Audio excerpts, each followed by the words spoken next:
The city of Seoul had not yet awakened when the news began to ripple through its veins.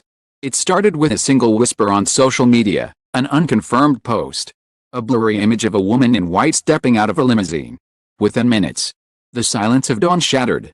Notifications bloomed like fireworks, and across cafes, offices, and subways, millions gasped in disbelief. 10 minutes ago. Read the flashing headlines. Han Hyo-joo has married Kang Dong-won. Name alone sent shockwaves through a nation that had long worshipped them both, from her luminous grace on screen to his enigmatic brilliance in business. At the heart of the capital, Shilla Hotel Grand Garden gleamed like a kingdom resurrected from myth. Its marble corridors echoed with the hum of violins and the quiet footfalls of Seoul's most powerful figures. The garden, usually a haven of quiet luxury, had been transformed overnight into an otherworldly spectacle. 10,000 white roses, imported from Ecuador, cascaded from glass arches, chandeliers hung low, each crystal catching the morning light like fragments of heaven. The air shimmered with perfume and expectation. Han Hyo-joo arrived in silence. Cameras clicked, but the world seemed to hold its breath. She stepped out of the silver limousine draped in a gown of pure silk and frostlight, each fold hand-sewn by artisans from Milan. Her veil floated like mist. When the wind brushed it aside, her face appeared, calm, radiant, timeless. To many watching, she wasn't merely a bride, she was a vision of grace that history itself would envy. There was no makeup loud enough to hide the tremor of her lips. No jewelry brighter than the emotion glistening in her eyes. Inside, the guests rose as the orchestra began to play. The melody, an orchestral version of Maybe It's You, her first drama's ending theme, flowed through the hall like memory revisited. At the altar stood Kang Dong-won, who, for years, had been the most elusive figure in Korean society. Known as the reclusive magnate behind a global tech empire and countless silent acts of charity. He was a man of few appearances and fewer words. Yet now, standing beneath a ceiling of roses and light, he seemed almost fragile, almost human. His tailored suit whispered wealth, but his eyes betrayed something rarer, vulnerability. The story of how they met had been told in rumors but never confirmed. Paris, 3 years ago. During a charity auction at the Palais Garnier, she had donated a painting she kept hidden for years, A Stormy Sea Under a Half Moon. He had bought it without looking at the price tag. Later, rain-washed street in Montmartre, they shared an umbrella neither of them knew belonged to whom. He had asked, quietly, "You believe in coincidences?" She had smiled, answering, "Only in the movies." Neither realized that one day, their names would be written together in a story that made the world believe in fate again. The ceremony began. A hush fell over the hall. The officiant's voice trembled slightly, as though even he could feel the weight of history pressing upon the moment. When Han Hyo-joo turned to face Kang Dong-won, the candlelight caught the glint of tears forming at the edges of her lashes. He took her hands, steady, reverent, trembling just enough to be real. The vows were whispered, intimate enough to make 1,000 guests feel like intruders. "You were the calm in every storm I hid from," she said, her voice thin and clear as silk thread. "And now, you are my forever sunrise." The audience drew in a collective breath. Even the cameras seemed hesitant to click, as if they might break the spell. Kang Dong-won's response was not scripted, not prepared. "I spent years building walls around what I feared to lose," he said, his voice deep and shaking. "And somehow, you walked in without knocking." For a moment, time itself seemed to pause. Outside, the morning light spilled across Namsan Hill, where petals from 100 bouquets caught a wind and drifted toward the Han River. The orchestra swelled, the crowd rose. As she whispered "I do," golden confetti rained down from the ceiling like sunlight unbound.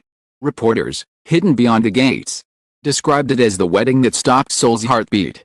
Guests whispered that they had seen the impossible, a union not of wealth and fame, but of two souls who had wandered too far alone and somehow found their way back together. When the final notes of the music faded, the couple walked hand in hand down the aisle, through a tunnel of roses that seemed to close behind them, as though sealing this moment away from the rest of the world. Beyond the doors, the city roared again, the noise of traffic, the flash of cameras, the echo of disbelief.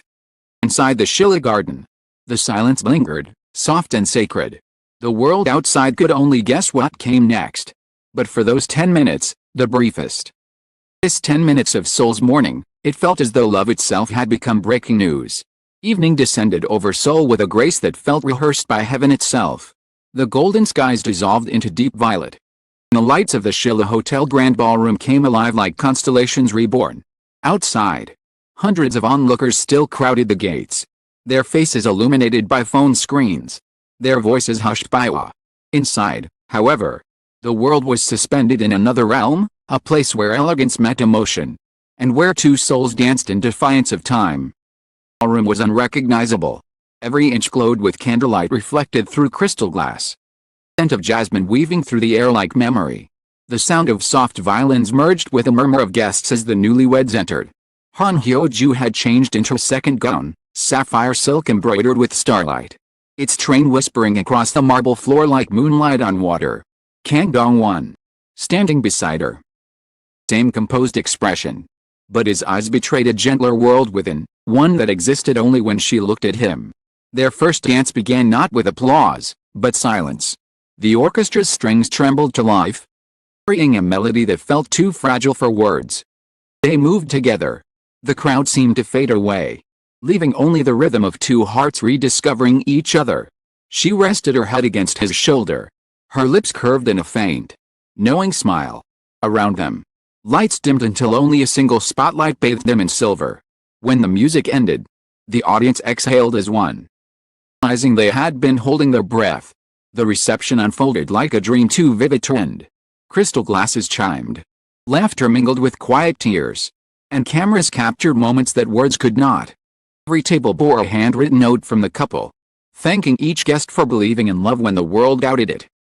Soft rain began outside, tapping the glass walls like a reminder that nature, too, wished to witness. When Kang Dong-won stood for his speech, murmurs ceased instantly. Known for his measured silence, had never spoken publicly of love until that night. He began simply, his voice carrying both weight and warmth. He believed perfection was built from control, he said.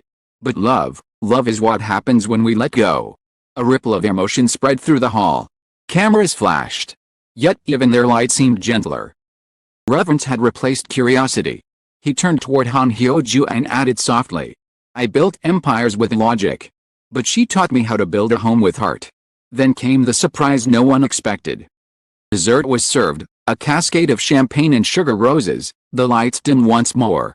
The orchestra began a familiar refrain, Spring Waltz, the theme from one of Han's earliest dramas. But this time, it was performed live by a 40-piece symphony flown in secretly from Vienna, arranged by Dong-won himself. Han flew to her mouth in astonishment, her eyes glistened. Guests rose to their feet in spontaneous applause, room echoing with joy and disbelief.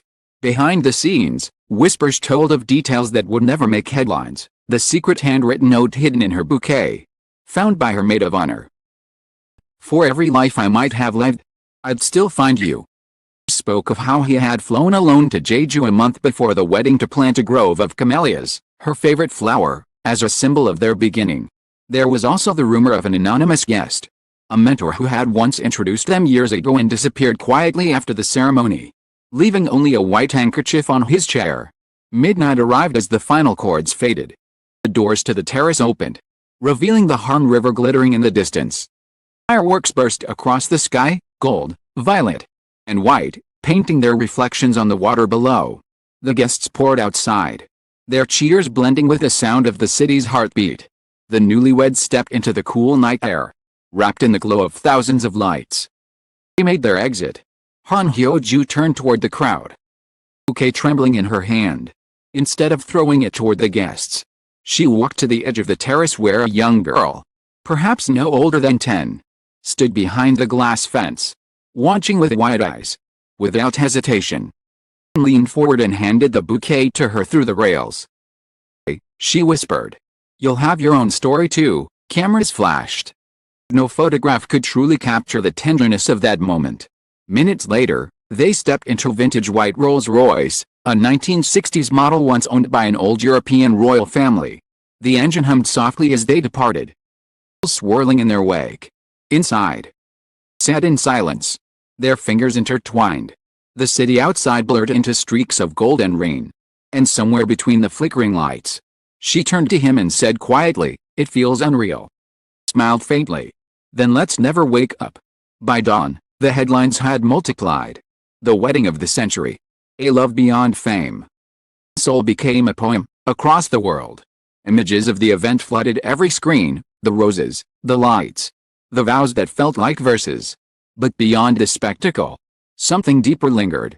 Those who had witnessed it spoke not of glamour or wealth, but of sincerity, of two people who, despite the noise of fame and fortune, found the courage to love without disguise.